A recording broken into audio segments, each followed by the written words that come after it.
So, hey guys, Chauzu here.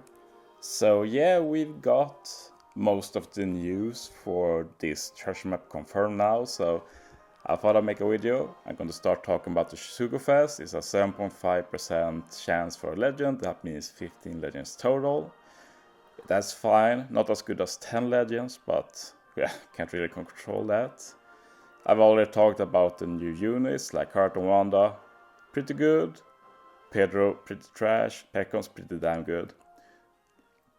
As you see, they have the boost here, but you also can check that in the treasure map. Part 1 is out now, part 2 tomorrow, part 3 the day after. I'll be pulling on part 3. These are the steps. It's pretty usual, like got the discount. Multi is a recommended character, that's any unit on the banner image. We'll check the rates for that soon, but it's a very high chance to get one of the new rare recruits. 5th is a legend, and 7th is a new character. And you really shouldn't go to 25 multis, of course. Part 1, pretty good if you lack most of the treasure map legends, since all of them are together.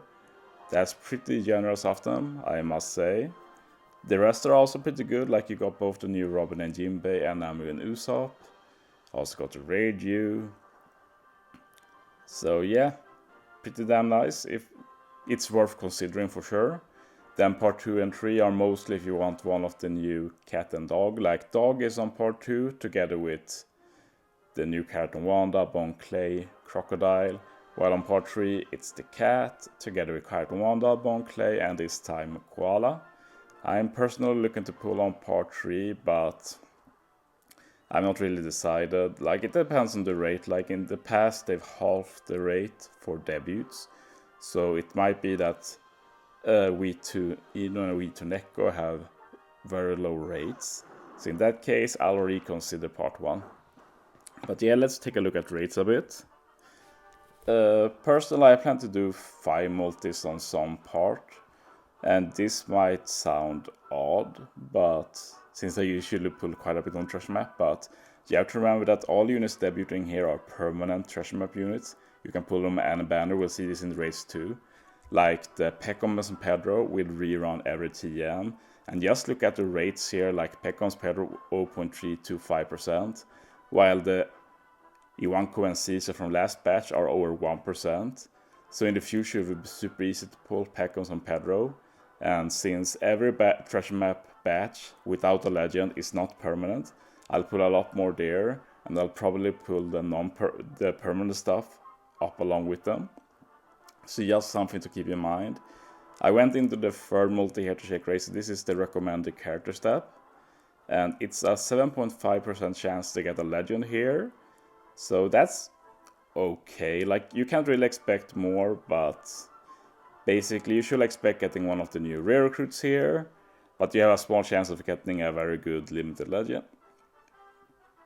Also, this is a bit scary since you really want Pecoms here, while Pedro will basically be useless after the treasure map. But Pecoms is super good, very good support, very good special. Pedro, none of those, so that's a bit scared personally. Like, if I only get Pedro here, I will be sad. That's just how it goes. Let's move on to the treasure map. I thought I'd talk a bit more about Perospero since we can view him now, and I've still seen a lot of people say this guy is absolute garbage, and I can't see it. Like, this is one of the best treasure map units in a long time. Like, special, ready from the start of the quest. That alone is good, but then you wonder, what does he even do then? Like, that isn't guaranteed to be good, but the special 3-turn chain lock, 3-turn orb lock, potential for end of turn damage.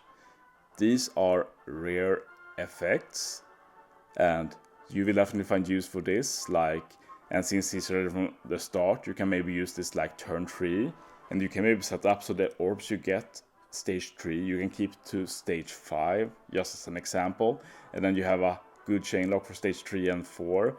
And if you feel it's too low for stage 5, you can use another chain lock. But in most content, 2.75 times chain lock is fine. And for longer content, he can even get his special back very fast thanks to special acceleration Sailor. And the support is godlike.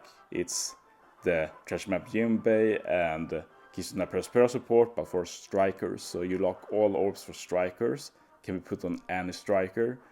Like, this treasure map unit is so good, definitely don't miss out. But yeah, we'll take a quick look at the booster list and other news. Like, the big news here is that Yogor is added to the bazaar, and we're finally getting the limited tablets, the new ones, in the shop. They are pretty expensive though, we're talking 5,000 tickets, so I don't really think it's a good investment right now. Like, in the future, I might consider it sometimes if I get tons of tickets. Like, my long-term goal right now is to just get so many tickets, so many living brick materials that I don't really need to play treasure map much. I just get the gold keys every month and that will be fine.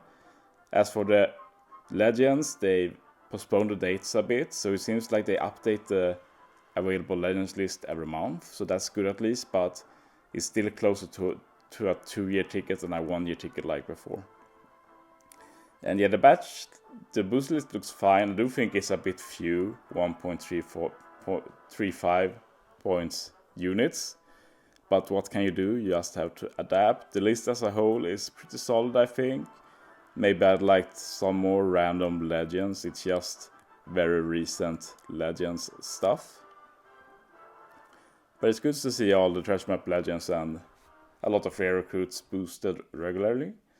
And finally, let's take a look at some news that aren't in game, but we know from other means. First, this was only announced in the JP version, but I'll assume it's on the global version too. We're identical now. But basically, the tablet rate has increased, and it says that in the new world it has increased even more.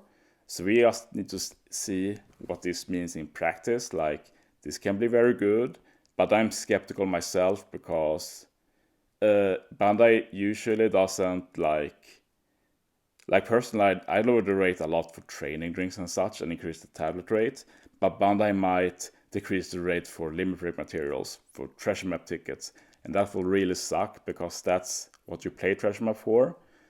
Tablets are secondary, at least in my opinion. But thankfully we do get one new relevant tablet this treasure map, which is Hunger. So that's very nice. I'm expecting to get at least 50 Hunger tablets this treasure map, and that will make a big difference to me long term. So this time I take it, but overall I'm skeptical. We'll see how I feel about it after the treasure map. But yeah, that's all the treasure map news. Thanks for watching, guys. See you next time.